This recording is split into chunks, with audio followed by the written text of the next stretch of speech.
Hello everyone, my name is doctor Esha Gambhir and मैं एक IVF consultant हूँ नीलकंठ आईवीएफ जयपुर ब्रांच में। आज मैं आपके साथ डिस्कस करूँगी एक इम्पॉर्टेंट क्वेश्चन एंड ये उन कपल्स के लिए हैं जो आईवीएफ कराने के बारे में सोच रहे हैं या आईवीएफ कराने जा रहे हैं कि how long is the IVF process from start to finish. यानी कि जो आईवीएफ की प्रक्रिया है वो शुरुआत से लेके अंत तक कितनी लंबी जा सकती है। देखिए, जो आईवीएफ की प्रक्रिया है उसकी जो लंबाई है यानी कि उसकी जो ड्यूरेशन है वो कई कारकों पे डिपेंड करती है। इनमें से कुछ कारक होते हैं जैसे जो रोगी है, जो कपल है जिनको आईवीएफ कराना है, उनकी क्या कंडीशन है, उनको किसी दवाइयों की ज़रूरत है क्या आईवीएफ से पहले, क्या उनके पहले कभी आईवीएफ हो चुके हैं जो फेल हो गए थे। तो इन सब कारकों पर जो है आईवीएफ की लंबाई यानी लेंथ या उसका ड्यूरेशन डिपेंड करता है।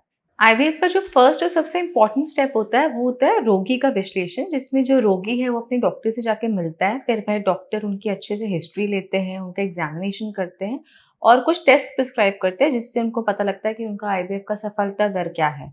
उसके बाद ये सारे टेस्ट की जब रिपोर्ट आती है तो उस पर फिर हम डिसाइड करते हैं एज़ क्लिनिशियंस कि उनको आईवीएफ से पहले कोई अन्य दवाइयों की ज़रूरत तो नहीं है। सपोज़ कीजिए उनको पीसीओडी है तो हम उनको हार्मोन जो डिसबैलेंस हो गया उसको फिर हम संतुलित करने की दवाइयाँ देते हैं पहले।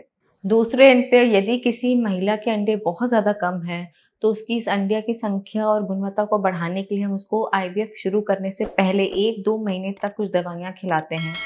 फिर आता है वो महीना जिसमें हम आईवीएफ करते हैं, जिसमें हम उसको पीरियड के दूसरे-तीसरे दिन से बाहर से इंजेक्शन लगाकर उसको 10-12 दिन ये इंजेक्शन लगाकर जो अंडकोश है उसमें सामान्य से अधिक अंडाणुओं को डेवलप कराया जाता है और जब यह सभी अंडे डेवलप हो जाते हैं तो एक ओवम पिकअप सर्जरी द्वारा इन अंडों को फिर हम बाहर निकालते हैं लैब के अंदर।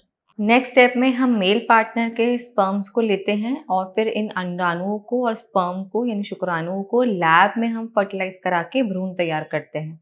अगेन महिला का जो यूट्रस है उसकी कंडीशन पे और कितने अंडाणु आए इन कुछ कंडीशंस पे निर्भर करेगा। या तो हम जो ट्रांसफ़र होता है वो सेम साइकिल में कर सकते हैं या फिर हम कुछ समय रुक कर 1-2 महीने बाद ट्रांसफ़र करते हैं। यदि हम ट्रांसफ़र कुछ समय रुक कर रहे हैं, तो हम बाहर से दवाइयाँ देके महिला के जो यूट्रस है उसको गोलियों से प्रिपेयर करते हैं और फिर फाइनल हम जो उसका एंडोमेट्रियम प्रिपेयर हो जाता है, फिर ये भ्रूण जो है हम ट्रांसफ़र कर देते हैं। तो ये थी पूरी प्रक्रिया। इसमें कुल मिला के अगर माना जाए तो 2 से 3 महीने लग जाते हैं। यदि आपको इसके बारे में कोई और अधिक जानकारी चाहिए, तो आप नीचे दिए गए नंबर पर हमसे संपर्क कर सकते हैं या फिर नीलकंठ आईवीएफ में आके हमसे परामर्श ले सकते हैं। Thank you very much.